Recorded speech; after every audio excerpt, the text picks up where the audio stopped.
hija única de una de las actrices más famosas y respetadas del mundo, Shirley MacLaine.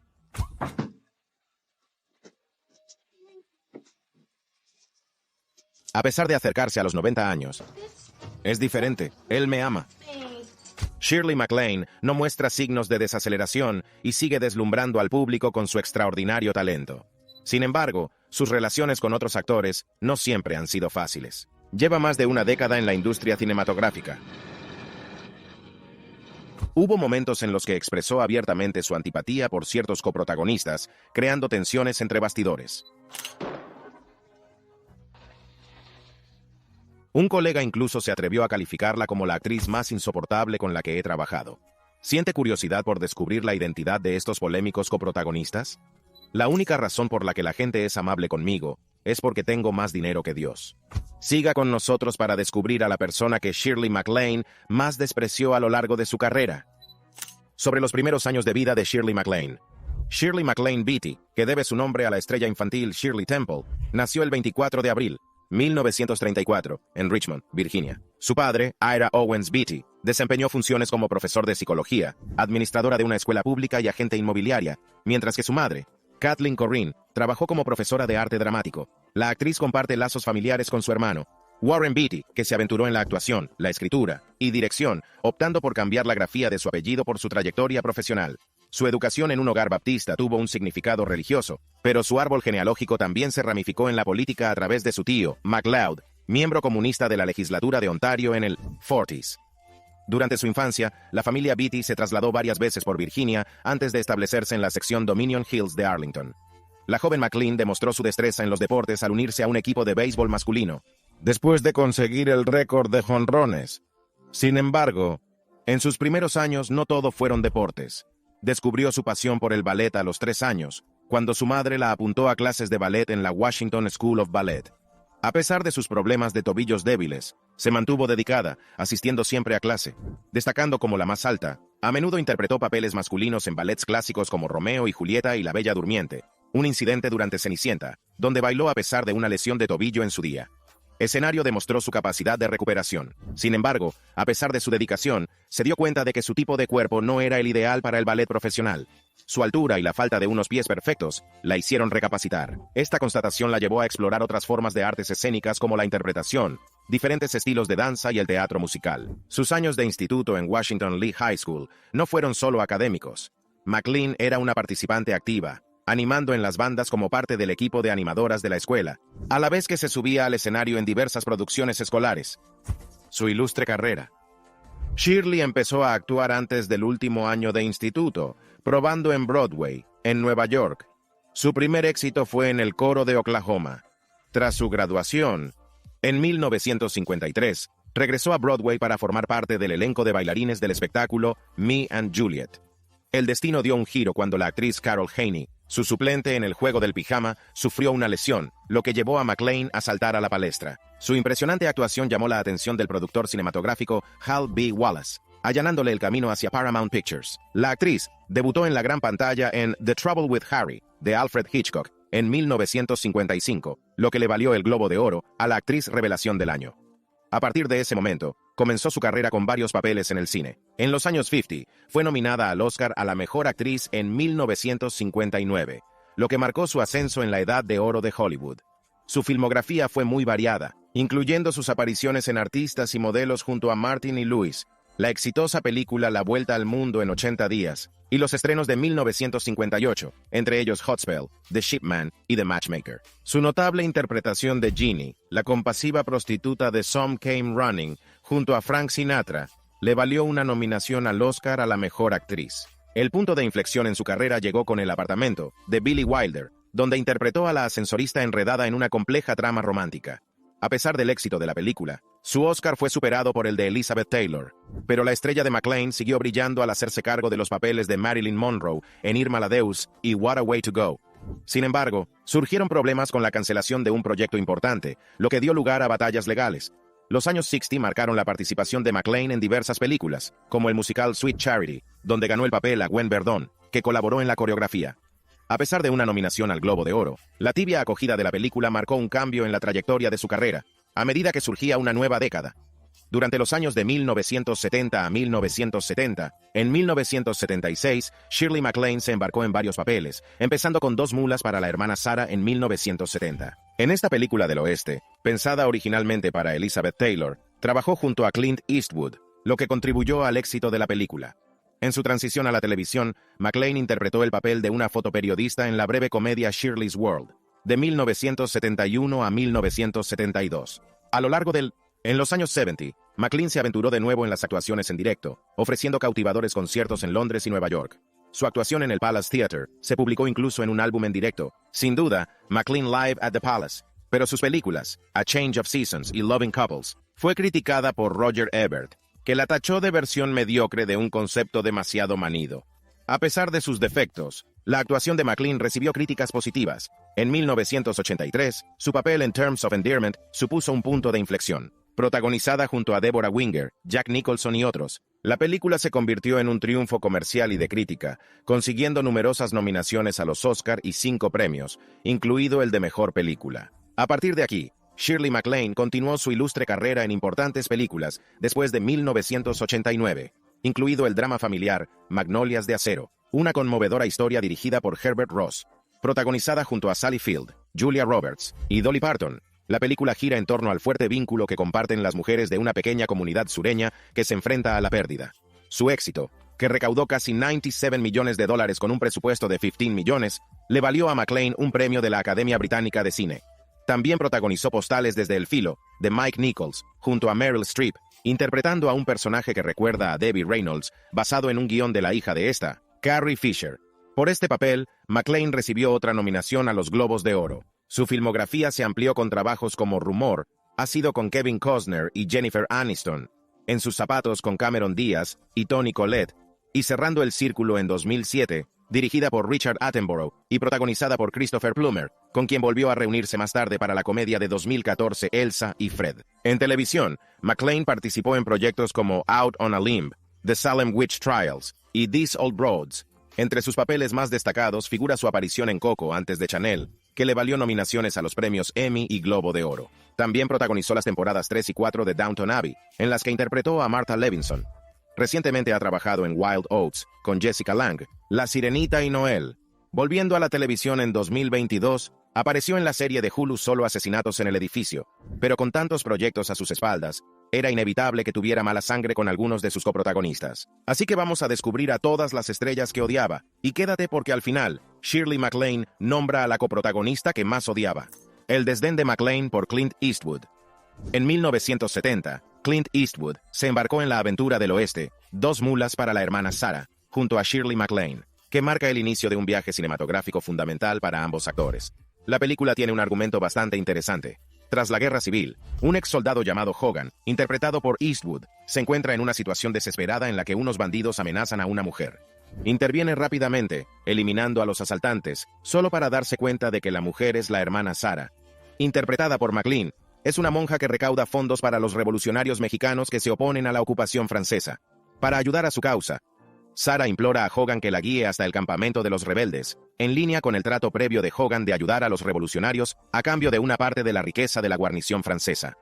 En medio de su peligroso viaje esquivando a las tropas francesas, a Hogan le sorprende el comportamiento poco convencional de Sarah, que maldice y se entrega al whisky. Mientras planea destruir un vital tren de municiones francés, Hogan resulta herido por las flechas de Yaquis. Con el cuidado de Sarah, consiguen activar explosivos, pero las heridas de Hogan son graves. Finalmente se reúnen con el campamento del coronel Beltrán, donde Sarah pide a los lugareños los fondos necesarios para comprar dinamita para el inminente asalto. Antes del ataque, Sarah desvela una sorprendente verdad a Hogan.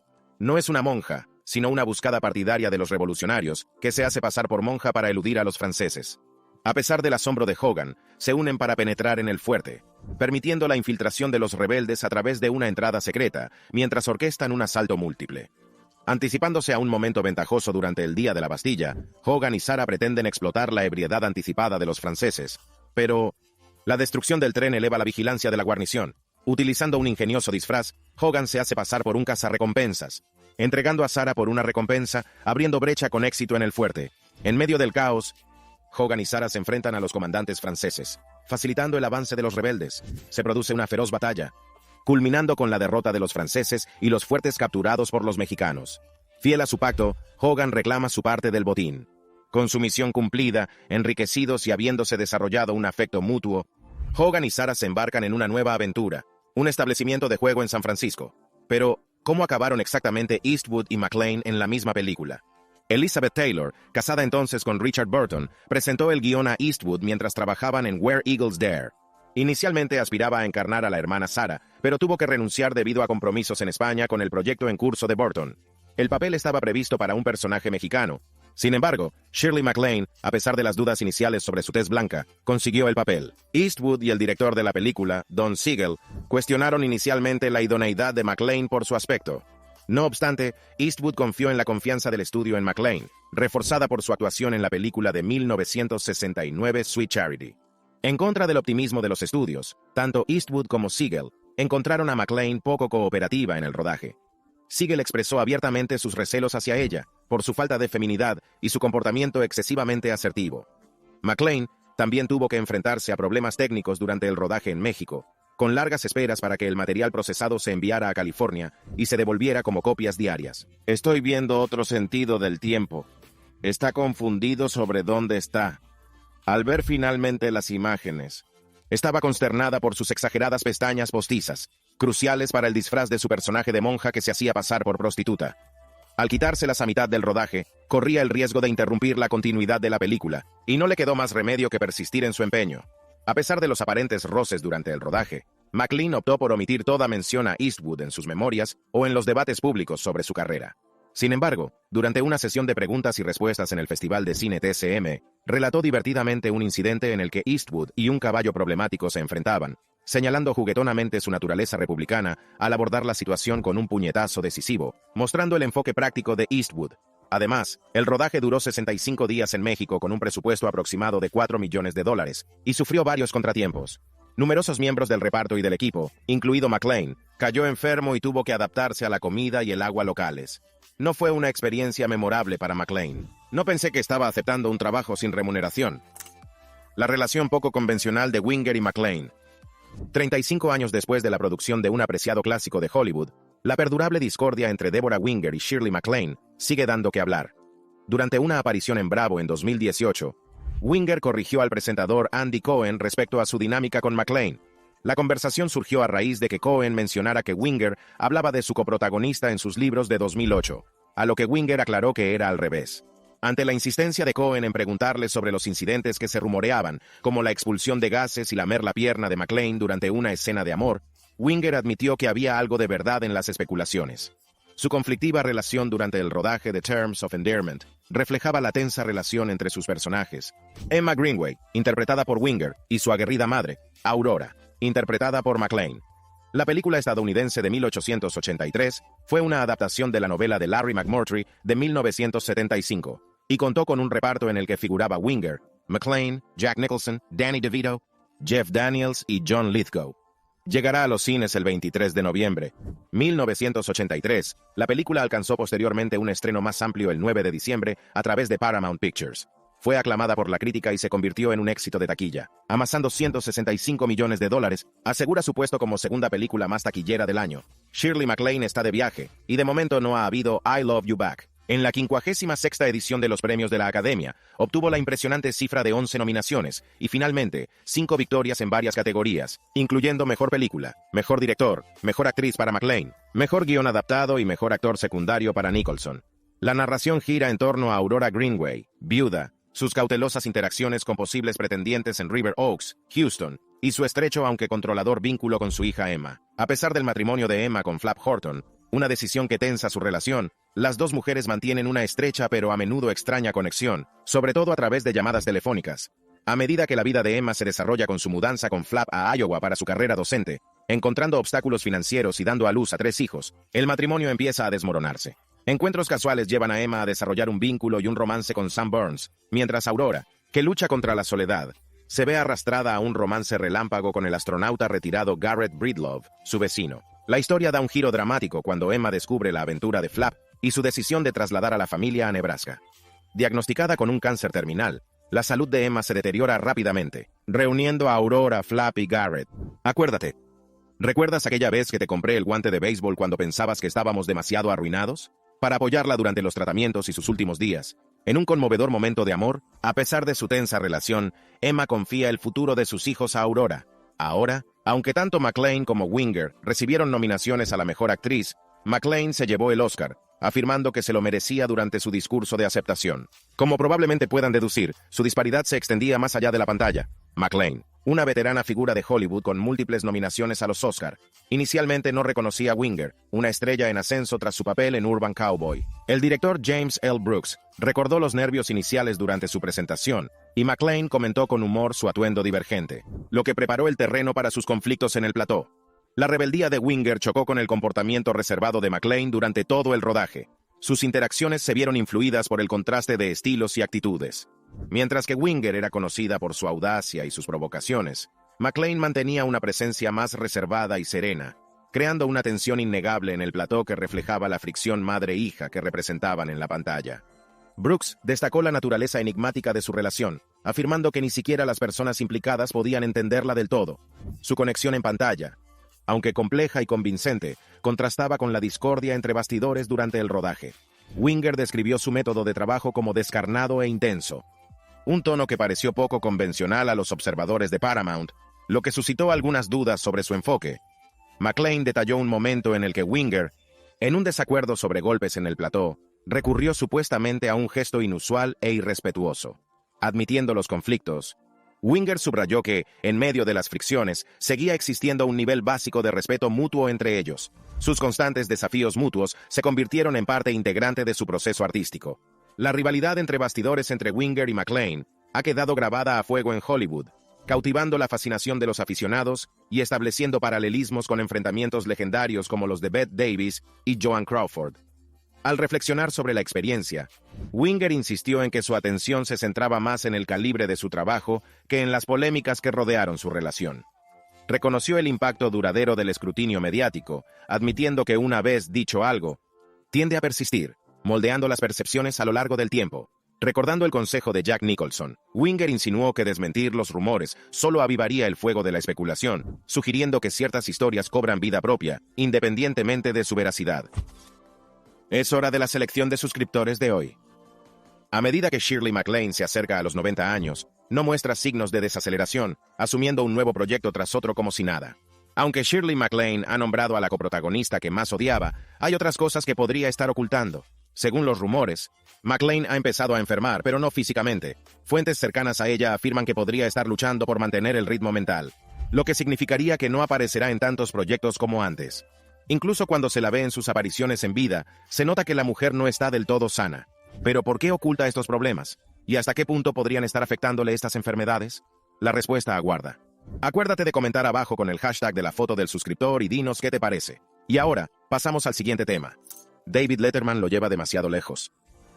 Shirley MacLaine, célebre actriz ganadora de un Oscar, no solo es conocida por sus dotes interpretativas, sino también por su arraigada creencia en la reencarnación, tema que ha explorado en numerosos bestsellers. A pesar de sus serias convicciones espirituales, sus creencias se convirtieron en motivo de bromas por parte de cómicos y presentadores de programas de entrevistas, alcanzando su punto álgido en un episodio bastante tenso de Late Night with David Letterman en 1988. El enfrentamiento entre MacLaine y Letterman desencadenó una disputa alimentada por la prensa que perduró durante bastante tiempo, tejiendo una narrativa inesperada en el mundo de los encuentros con famosos. Hace tanto tiempo que he hecho algo así. Durante su aparición en el programa de Letterman para promocionar su película, Madame Susatsuka, MacLaine se encontró en desacuerdo cuando el presentador dirigió la conversación hacia su conocida fascinación por la regresión a vidas pasadas, como se recoge en un antiguo artículo de Deseret News. Las burlas humorísticas comenzaron incluso antes de que MacLaine subiera al escenario, con Letterman afirmando que aunque esta era su primera aparición en su programa, insistió en que ya había estado allí antes. A pesar de hablar inicialmente de su película, Letterman no tardó en profundizar en el tema que MacLaine deseaba evitar, preguntándole si podía mirarle y ver si tenía o no otras vidas. MacLaine, claramente irritado por la dirección de la entrevista, le dijo que estaba metido en un buen lío, dando a entender que tenía mucho karma sin resolver. Las bromas continuaron. Letterman bromea con las supuestas vidas pasadas de MacLaine como monje, residente en Atlantic y bailarín en un harén, mientras intentaba desviar la conversación hacia otro lado. Afirmando su creencia como una verdad personal, McLean citó sus experiencias en países asiáticos, donde las creencias en la reencarnación están más extendidas. Tras la pausa publicitaria, el programa cayó en picado cuando Letterman insistió en burlarse de McLean por su reticencia a ahondar en sus vidas pasadas, lo que no le sentó nada bien. Lo dijo directamente, alegando que no pueden hablar de ello. Y aún así el presentador siguió insistiendo. McLean respondió, claramente firme en su postura. Estupendo. Quiero decir, tendremos que ver. Oh, tenéis que ver estas cartas de los niños. Luego hizo referencia a la famosa aparición de Cher en 1986, citando el infame insulto de 7 letras que Cher había lanzado al presentador, insinuando que tal vez también le afectaba a él. Un Letterman visiblemente frustrado le preguntó si estaba realmente enfadada o fingía. McLean respondió con una ocurrencia, preguntándole si no podía distinguir entre ambas cosas. En un giro surrealista de los acontecimientos, McLean ofreció a Letterman una meditación y, extrañamente, empezó a examinarse el pelo. Este extraño gesto hizo que Letterman pusiera fin bruscamente a la entrevista, fingiendo una limitación de tiempo antes de dirigirse a una pausa publicitaria. Cuando volvió el espectáculo, McLean estaba ausente del escenario. Días después, McLean abordó el incómodo incidente en Entertainment Tonight, explicando que le pareció que Letterman tenía bromas preparadas para cada discusión sobre vidas pasadas, lo que no le pareció respetuoso, teniendo en cuenta la profundidad de sus creencias. Expresó su frustración por el hecho de que Letterman no dejara pasar el tema. Mary Hart, de Entertainment Tonight, dijo que McLean no guardaba rencor a Letterman, pero insinuó que sus futuras apariciones en su programa eran dudosas. Cierto, McLean nunca volvió a aparecer en un programa nocturno. Durante una charla en Later with Bob Costas en 1989, Letterman se tomó un momento para reflexionar sobre el curioso encuentro con McLean. El presentador, conocido por disfrutar de animados intercambios con sus invitados, admitió que aunque aprecia más las conversaciones animadas que la mera autopromoción, su encuentro con McLean le dejó perplejo. Compartió su punto de vista con Costas, calificando el incidente de un poco inquietante, y admitiendo que su percepción inicial era que McLean estaba siendo difícil. Sin embargo, al revisar la situación, reflexionó sobre si la había manejado mal, sintiéndose indeciso sobre su enfoque. Incluso mencionó con humor que en ese momento le entraron ganas de darle una bofetada. Valentín, por favor, señor Nichols, tienes que encontrarme algo. El presentador señaló la ausencia de una entrevista previa como fuente de tensión. Típico. Los invitados charlaban con su equipo para perfilar los temas de conversación, pero McLean, como dijo Letterman, estaba demasiado ocupada, mencionando en broma que ella podría haberlo arreglado en una vida pasada. Sin esta discusión preliminar, su equipo se preparó para discutir este asunto de la vida pasada, lo que Letterman pensó que era un enfoque justo teniendo en cuenta su importancia en su vida. Así que, cuando McLean se alejó de esos temas, le dejó un poco desconcertado. Expresó con humor su deseo de preguntarle por qué no había contestado al teléfono del hotel ese mismo día, diciendo que podrían haber tratado cualquier tema que ella quisiera. Los informes de la época sugerían que McLean no albergaba ningún resentimiento tras su encuentro nocturno, pero ni ella ni el presentador dejaron pasar fácilmente el incidente. Letterman, conocido por convertir momentos en chistes recurrentes, especialmente con invitadas femeninas, siguió refiriéndose a la irritada entrevista o burlándose de McLean en varios episodios. En abril de 1989, en los segmentos de correo de los espectadores de 1990 y 1992, sacó el tema a colación, e incluso lo retomó en 2011. McLean no se anduvo con rodeos sobre la actitud de Letterman hacia ella, especialmente cuando le preguntó a su compañero de reparto Ricky Lake, en la película Mrs. Winterbourne, si McLean estaba loca. Lo atribuyó más al comportamiento de Letterman que al suyo propio, tachándolo de negativo y cáustico. Aclaró que sus creencias giran en torno a cuestiones ancestrales como nuestra existencia y nuestros orígenes, indicando que eran asuntos serios que necesitaban un toque de humor, no un signo de locura. Durante una entrevista con Oprah años más tarde, McLean se refirió a su personaje como figura de la cultura pop, que cree en la reencarnación, compartiendo que nunca se sintió realmente criticada y que no le importaba ser objeto de las bromas de los cómicos nocturnos. Enfatizó que siempre y cuando las bromas fueran realmente divertidas, los acogía con satisfacción, e incluso colaboraba con los guionistas de los cómicos para elaborar esos chistes. Para ella, la vida misma era como un viaje divertido, una experiencia extracorpórea digna de alguna que otra carcajada. Pero incluso después de este encuentro, no odiaba a Letterman tanto como el siguiente tipo del que vamos a hablar. Anthony Hopkins. La antipatía más intensa de McLean hasta la fecha. La armonía entre los actores no siempre refleja su química en la pantalla. Algunas celebridades pasan por alto la discordia, pero no Anthony Hopkins y Shirley MacLaine. Sus desavenencias no se escondían detrás de sonrisas para los medios de comunicación. Fue abiertamente gélida, con ambos lanzando duros comentarios y mostrando su antipatía. Su enemistad no era solo una leve fricción, era auténtica antipatía. Hopkins no soportaba a MacLaine, y el sentimiento era mutuo. Ambos trabajaron juntos en la película de 1980 Cambio de Estación, una comedia dramática estadounidense dirigida por Richard Lang. Contó con actores destacados como Hopkins, McClane y Bo Derek. Sin embargo, a pesar de contar con un reparto repleto de estrellas, la película fracasó en taquilla, con un presupuesto de $6 millones. Para colmo de males, obtuvo 3 nominaciones en la primera edición de los Golden Raspberry Awards, en categorías como Peor Actor para Hopkins y Peor Guión. La trama gira en torno a Karen Evans, interpretada por McClane, que descubre que su marido Adam, interpretado por Hopkins, tiene una aventura con la estudiante Lindsay Rutledge. Buscando venganza, Karen tiene su propia aventura con el carpintero del campus, Pete LaChapelle. A medida que los personajes navegan por sus enredadas relaciones, optan por cohabitar en una casa de esquí de Vermont, intentando un estilo de vida liberal en medio de la confusión emocional. Las cosas se complican cuando Casey Evans, su hija, llega inesperadamente, con el objetivo de enderezar a sus padres. El rodaje tuvo lugar en Glenwood Springs, Colorado, y Williamstown, Massachusetts. Hopkins y McClane, aunque ambos son grandes talentos, se enfrentaron durante el rodaje. La recepción de la película fue pésima, no gustó al público, y detestada por sus protagonistas. Aunque el dúo nunca expuso explícitamente las razones, su franqueza a la hora de expresar su desdén era evidente. En primer lugar, ahora mismo no veo nada demasiado claro, ¿verdad?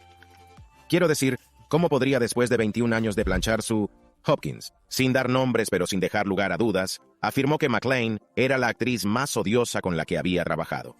La profundidad de su discordia permaneció oculta en el misterio, y el actor nunca se explayó sobre la raíz de esta enemistad.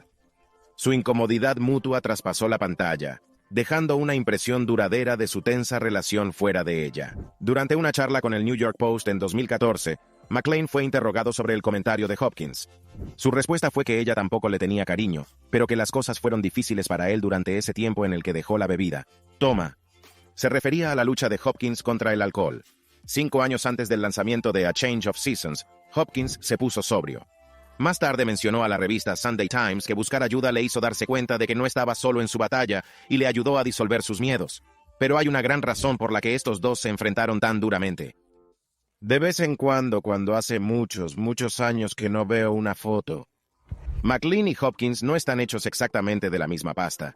Es muy posible que su enfrentamiento se debiera a sus diferentes personalidades. Hopkins ha reconocido su tendencia natural a la ira y cómo solía ser su motor. En una ocasión habló con The Guardian en 2018 sobre la canalización de esta emoción, describiéndola como una energía volcánica que podía tanto alimentar como destruir. Con el tiempo, aprendió a no preocuparse demasiado por agradar a todo el mundo y a olvidarse de juicios y discusiones. Por otra parte, McClane no tiene pelos en la lengua.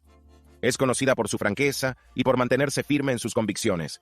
A pesar de su franqueza, en una entrevista concedida a Variety en 2020, aclaró que no es una diva, haciendo hincapié en que, aunque habla con sinceridad, no tiene aires de superioridad. Gracias por vernos, y nos vemos en la próxima.